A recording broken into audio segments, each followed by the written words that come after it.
एक और झटपट रेसिपी आ गया ना मुंह में पानी देखकर। बिस्मिल्लाहिर्रहमानिर्रहीम, अस्सलाम वालेकुम जी। मैं आऊँ और झटपट रेसिपी ना हो, मुश्किल खाबे, नो नो नो नो, ऐसा तो हो ही नहीं सकता जी। चलें जी, बनाते हैं एक झटपट सी रेसिपी। और मज़े की बात ये कि इसको हम बना के फ्रीज़ भी करके रख सकते हैं। आपने लेना है जी बोनलेस गोश्त, मैंने बीफ में लिया है, साथ थोड़ा सा प्याज डाला है अपने टेस्ट के अकॉर्डिंग, लहसुन के जवे डाले हैं, अदरक का पेस्ट डाला है। उसके बाद मैंने गरम मसाला ऐड किया है, काली मिर्च है। आप इसमें अपनी मर्ज़ी के और स्पाइसेस ऐड कर दें, जैसे हल्दी का पाउडर है, लाल मिर्च पाउडर है, और अगर आप चाहें तो अपनी मर्ज़ी से इसमें ज़ीरा भी ऐड कर सकती हैं। काली मिर्च को आप बढ़ा दें जितनी मैंने डाली है उससे।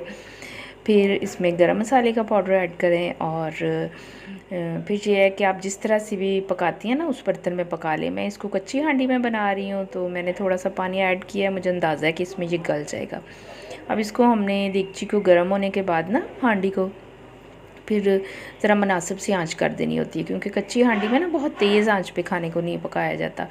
और फिर ये है कि थोड़ी देर में मुझे लगा कि ये तकरीबन मेरा ख्याल घंटा लगा था शायद, गल गया है। अब ये आप देखें, इसको बिल्कुल ना नॉर्मल हमने गला लेना है। ये देखें, इसको इस तरह से तोड़ के देखें कितने अच्छे तरीके से ये गल चुका है, और ना ही ज़्यादा होना चाहिए, ना ही आपने इसमें कच्चापन रहने देना है, ठीक है ना। इतनी देर में देखें इसका पानी भी खुश्क हो गया। और अगर पानी खुश्क ना हो तो आप ज़रा तेज़ आंच करके फटाफट से उसको खुश्क कर लें कि कहीं गोश्त ज़्यादा ना गल जाए, ठीक है ना। अब ये हमारा मज़ीद जो मसाले ऐड करने हैं उसके लिए बिल्कुल रेडी है। अब इसके बीच में मैंने साबुत ज़ीरा और साबुत धनिया डाला है। ये ज़रा ज़्यादा क्वांटिटी में डालेंगे, धनिया तो ज़्यादा ही डलेगा ना, खुश्क धनिया।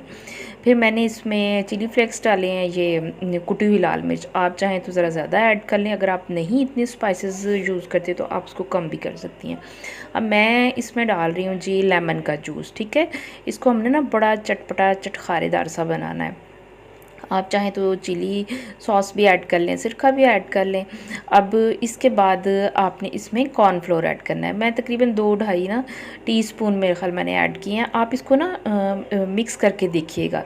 जब आपको लगे ना कि बड़ा अच्छा पेस्ट टाइप इन बोटियों के ऊपर लग चुका है तो बस इतना ही लगाना है, बहुत ज़्यादा ऐड नहीं करना। अगर आपको लगे कि इसमें अभी पानी ज़रा ज़्यादा है, खुश्क करने से भी खुश्क नहीं हुआ, तो थोड़ा सा और कॉर्नफ्लोर डालें। फिर उसके बाद बिल्कुल सिंपल तरीके से ना इसको मिक्स करके, ये देखें कितने अच्छे तरीके से सारी कोटिंग हो गई है बोटियों के ऊपर। इसको ना आप कोशिश करें 5 मिनट ज़रा रख दें, ठीक है, अच्छी तरह से सेट हो जाएगा। उसके बाद इसको आपने ऑयल के बीच में फ्राई कर लेना है, और जस्ट ना मीडियम से लो सी आंच ही रखनी है, बहुत तेज़ पे नहीं करना और बहुत हल्की पे भी नहीं करना, ठीक है। इतनी देर ही कुक करना है कि आपको लगे कि बस मसाला जो ऊपर से पक गया, थोड़ी क्रिस्पी से हो गया, बस इससे ज़्यादा नहीं।